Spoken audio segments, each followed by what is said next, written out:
we're finally going into Villa Pojana, which the city is actually named after the family that this villa was named for. It was actually built by Bonifacio Pojana, a member of the Pojana family. They had been local landowners for centuries, and it was built in 1548 to 1549. So they built it kind of quick in a year. Andrea Palladio, the 16th century Venetian architect, is often called the father of American architecture.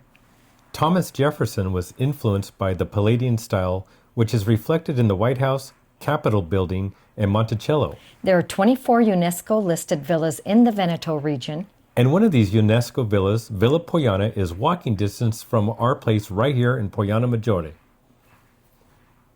Sometimes they hold parties and festivals here, and they had some kind of a evening soiree, and we'd come here with our cousins. So I remember that, and it was all set up with tents and tables and music, and it was a lot of fun.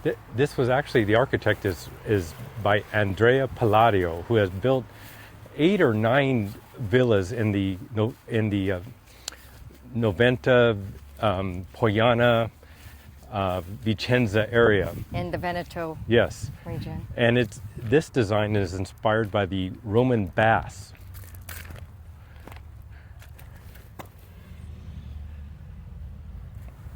Okay, so we're going up the steps, which seem very old, centuries old, and we're going up to the steps to get the tickets. So we're inside the villa right now, and we met a really nice gal in the front, and she gave us some information and some literature. And my voice is hollow here because of the walls, echo. Yeah. the echo. Here's some history about the villa. Just tells you a little story that the houses were of great splendor at one point in time. And again, I do remember coming here one very late night in autumn, and our cousin, who is part of the city council, brought us in here. And we went way down into the cellars below in the stairs, and we were all holding on to each other because it was spooky and fun and really a neat thing to do. Looks like they've put in some modern art to kind of jazz it up a little bit. This is from probably a local artist.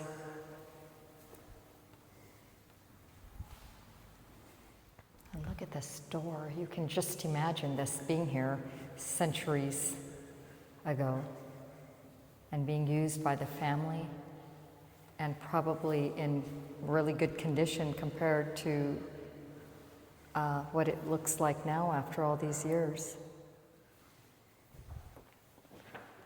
Walking into the next room now. I'm not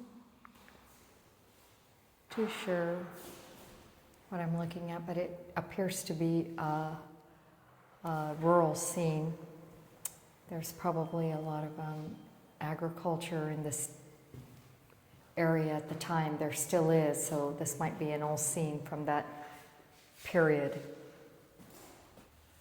These doors, I just absolutely love these Italian doors made of this really sturdy wood. And here is one of the entrance areas, although this is not open to the public. But this is a pretty big door, and it appears, oh, I didn't see this before. It looks like there are some murals on the ceiling. Why don't we walk outside and see? Yeah, I just want to make sure I get these murals. These are beautiful, and I don't remember seeing these before.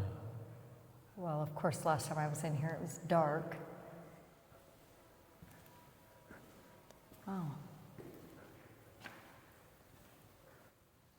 I can just imagine restoring this place and living here, huh?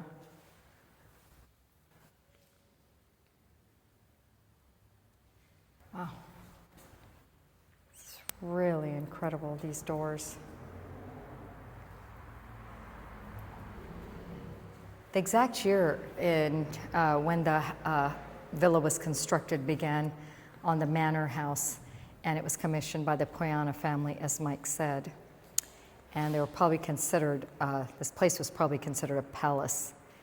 This was actually believed to have been a castle at about 1240, the year 1240, so that is pretty amazing. And elements of what they used to build this villa is from that castle.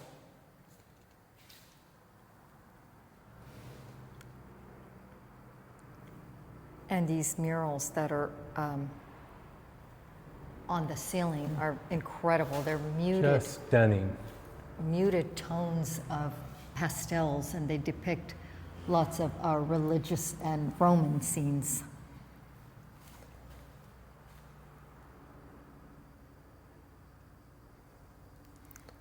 Well, let's go back in and see what else we can discover. I believe this was the central ceiling. It's the atrium ceiling, and it's got the fresco with the allegory of Fortuna. And the family's coat of arms, I believe, is at the top center. This bust is actually of Bonifacio Pojana, and he was the head of the family. And the work, the sculpture is a work of art by Ridolfi.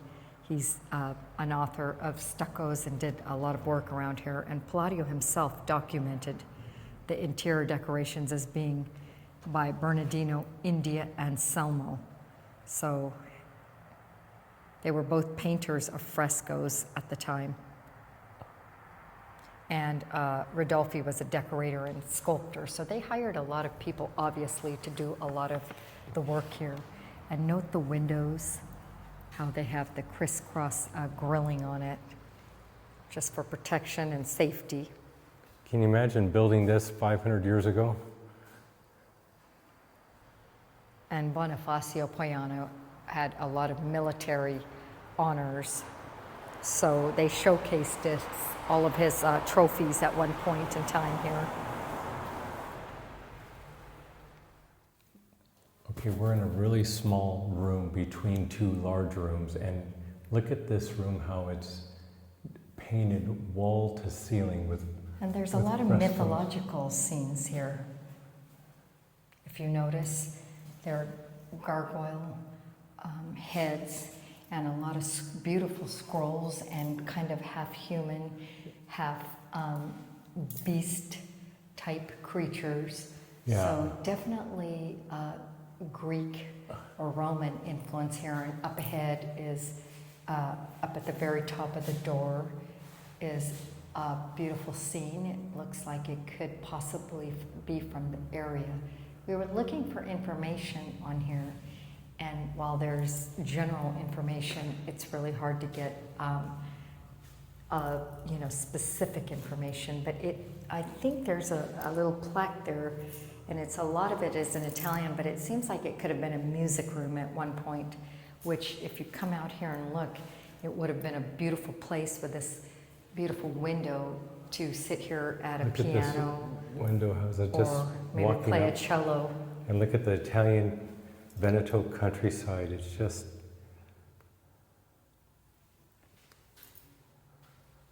It's just absolutely stunning with the mountains in the backdrop. yeah. And I know this- the glass makes it kind of hard to see, but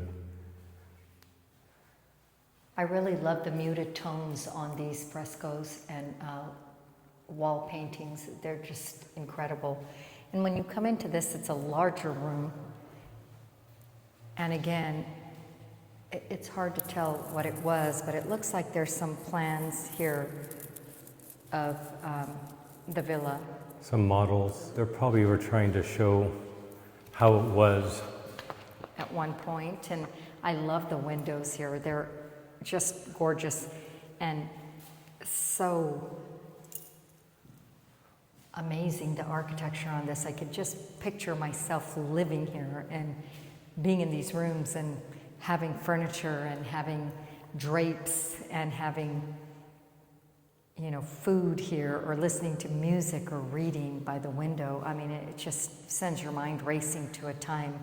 And I think this is the piece de resistance of the rooms here. I think this is the... I think this was the main room because it's off the entrance, and it's truly incredible. I mean, if you see me standing next to this figure, you can see how enormous and how high the ceiling is, and yet still livable, I think. I think it's just the right amount of grandness. And I read something about it It's earlier. not overwhelming, the size. I read something earlier that Bonifacio Pojana, the owner, obviously had a military background, as I said earlier, and so he liked to keep things at a manageable scale, and I think they do a beautiful job with this. And if you'll look over here again, more scenes, ancient, maybe Greek or Roman. I mean, these colors are incredible, and when I get close to the wall, I can see the cracks in the wall, which is just Let me stunning. try and see if I can get that. And I can't believe this has been here forever, and we really haven't looked at it before, and it's so wonderful. You can probably hear my echo. Mike and I are the only ones here, and the villa's going to close soon. And if you look, here's more. The entire room is just decorated in these frescoes, and it's floor to ceiling, and I simply love it. I love the use of color from light to dark and earth tones. It's incredibly, It truly is. incredibly intriguing and beautiful, and the festoons of fruit and the gargoyles. And then this must have been the heart of the room, this amazing, almost pink marble hearth. Yeah. Can you imagine the roaring fire that Which they they- had going here, and how many people had to look at- tend this fire? Look at how big it is. It's just... And then, of course, looking out towards this window, you see the side view. And there was probably not a whole lot out here except maybe farmland, which in a Yeah. sense it still is. Yeah, it's just got a few more people dotted in the countryside. Yeah, so now we're going to kind of go into the area that we went that one night, so you can picture coming in here, imagine, at night. And we'd come here probably, I want to say at midnight after Yeah. the festival was And over. it was and dark our and- relative, he is part of the city council, he brought us in, and we were all hanging on to each other going down these stairs, which I'm going to be really Extra careful to careful. do. And we're going to take you along. And I believe when we came in here last time, they actually had a table and they held their city hall meetings here.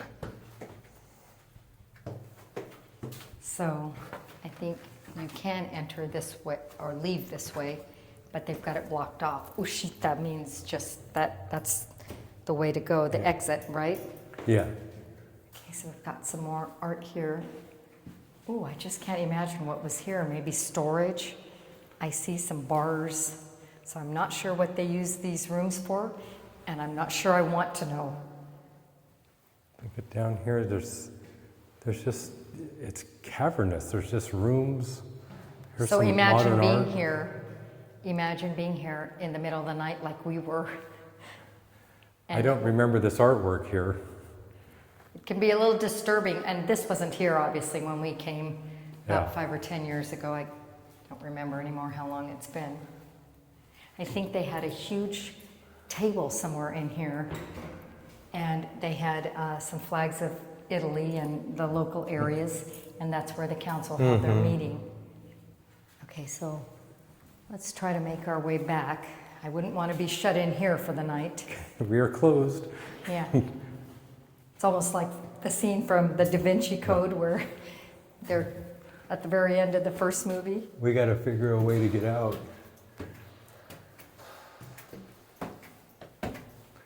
So we're just heading out because they're getting ready to close, and the gal that works here is shutting all the windows for the night.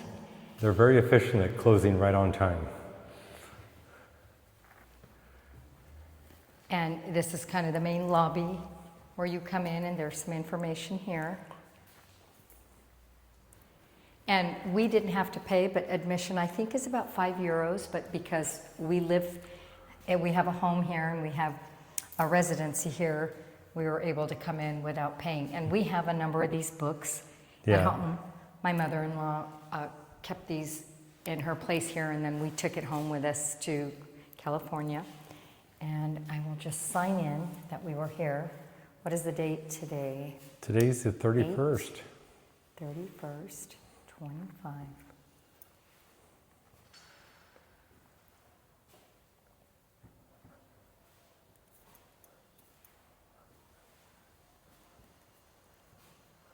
So we hope you've enjoyed Villa Pojana. And we're just about to head out. And we'll just kind of, And if you come out here, the world is slowly but still whizzing by outside with cars. yeah, that's And a- we just pulled in through that main gate. And Mike, if you'll get the sides here, I mean, look at these windows. I truly think this is a livable house. Someone could actually live in this with the right. yeah, and you made a room that was very comfortable or two, and It's 'cause really lovely. it's a fairly warm day, and inside it's very It cool. was comfortable. Yeah, Stop. yeah. So we're on the steps of Villa Pojana, and we're just leaving, and it's so peaceful and quiet here. We're the only ones here, We're and the you just only ones you here. hear the random car go by, and that's it. Yeah, and it has a sense of history and a little bit of romance, and certainly a link to the past. So if you're ever in the Veneto area, this is just one of Andrea Palladio's villas. He's got numerous ones throughout Veneto, and we hope, you know, in our next trip to view a few more. And just so you know, they're open Wednesday, Friday, and Sundays from 10 to 1 and then 3 to 6. So Yeah, so they have kind of unusual hours, and so you might want to check the website, but they're really worth looking into. And it may not be as popular or as ornate as some of the you know, well-known places, but it is very historic. And we have a little bit of information for you, those of you that like to go to Oh. Las Vegas. if you're ever in Las Vegas and you walk out of Bouchon, Inside the Venetian. inside the Venetian, right outside the door on the in the hallway, Lobby, yeah. hallway, there is a picture of Villa Pojana. There's, I think, two of them. So Mike saw that one day. We eaten at Bouchon, and he came out I and walked he went out, nuts. and there it was, and I'm going, Raheem, look at this. It's And so Villa he's- Pojana. He sent the picture to our relatives here. He sent it to Yeah. our family. He sent it to his friends. So we're going to try to find that video for And you, include it in or the that video. picture for you, and pop it into Yeah. this video. Yeah. But thank you for being with us. We're getting at the end of our trip. We're feeling a little sentimental, and I'm so glad we did this, because this is a part of this town's heritage, and it's certainly a part of your heritage Yes, and it our is. children's heritage. So, So from a lazy Sunday afternoon, buongiorno, and buonasera, buonasera from Pojana Maggiore. Villa Pojana. Ciao. Ciao, ciao.